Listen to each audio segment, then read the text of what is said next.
without purpose. Piles of money in savings accounts, just riding around, just cruising along, not doing much of anything. You know what? God has blessed America with prosperity, and it's come crashing down on us. If we forget Him and how we use our prosperity, we actually lose in the end. America has been one of the greatest nations of all times. We have sent many missionaries out. We have sent multiplied billions of dollars to the ends of the earth to help other nations and people and tragedies and circumstances that occur. The American people have always been generous in giving. Always. And when a tragedy occurs like hurricanes and earthquakes and things of that, we are the first ones to give. And people will load up in trucks and go there and help rebuild. So the American people have been a great people as far as giving. But that doesn't mean we're perfect. And it does mean that many have prosperity without purpose. We have raised a nation of people who don't know much how to do anything these days, and this is me included. I don't know how to start a fire without a match. I recently watched the movie Castaway. Anybody ever watch that with Tom Hanks? I'd seen it one time before, but when I watched it the second time, I enjoyed it even more. And I especially liked Wilson. I learned to appreciate Wilson. And so here he was on this desert island, not desert island, ocean island, I should say. And he had no fire. And finally, he was able to learn how to make fire. Could any of us do that? I doubt it. We don't have any idea how to do things like this. We don't know how to heat the building except we turn the thermostat on. And when the thermostat doesn't work and those units outside don't work, we just panic and provide and prepare food. I wouldn't know how to make a biscuit. I don't think I would. At least not a good one. So, coffee, we stick it in the microwave. We think milk and eggs comes in a carton. Meat comes from a meat counter. And we have instant everything.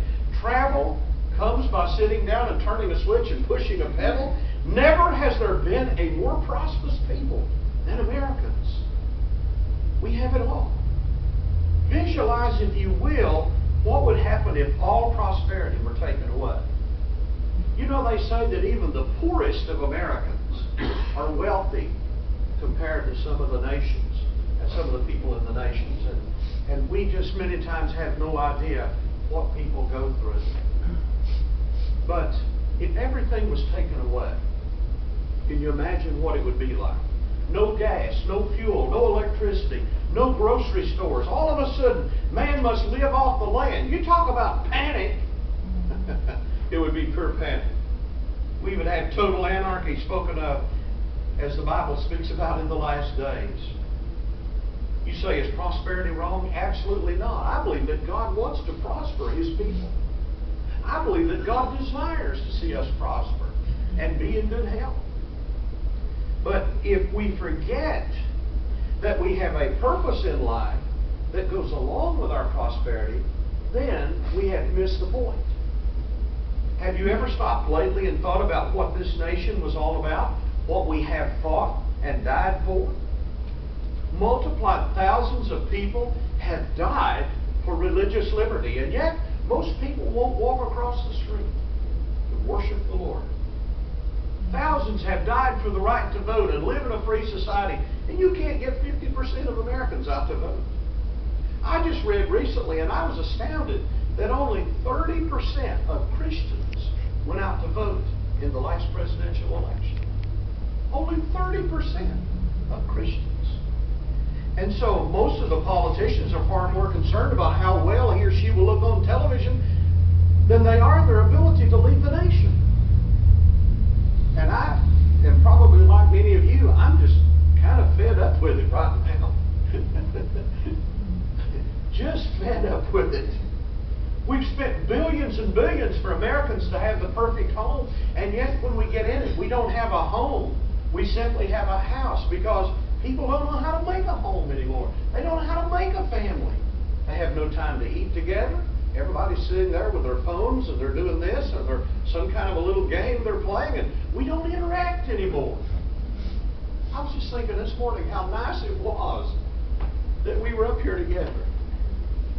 Just before service, Susan came to me and she says, you know, I'd just kind of like you to open up today, and let's have prayer for Porter, and let's have prayer for Kelly, and whatever. And so she just opened that up in my mind, and it came to pass, and I thought, how neat it is to be standing here with all of these people, with a smile on their face, and kindness in their heart, to know that you have a family.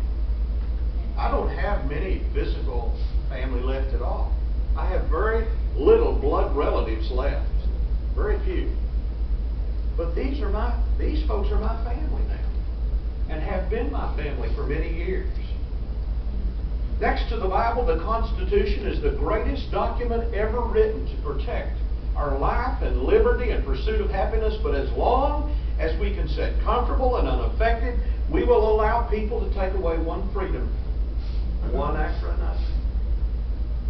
And so, as is being demonstrated today by political parties, and one doesn't seem to me a whole lot better than the other these days. One I agree with more than the other, but the one I agree with won't stand up much for anything. America is a prosperous nation, but we have lost our purpose. We have lost our purpose. We don't have the same purpose that we once had. And so although we're prosperous, we're just kind of cruising. I remember Janet and I went on a cruise some years ago, and we loved it. I mean, except when I started thinking about miles of water underneath me, I didn't like that. But I enjoyed all the food. I will tell you, I gained 10 pounds on that cruise and had a great time.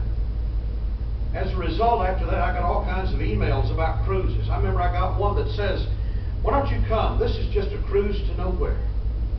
And I thought, you know, does that hit the nail on the head as to where we are as a people? We're just kind of cruising to nowhere these days.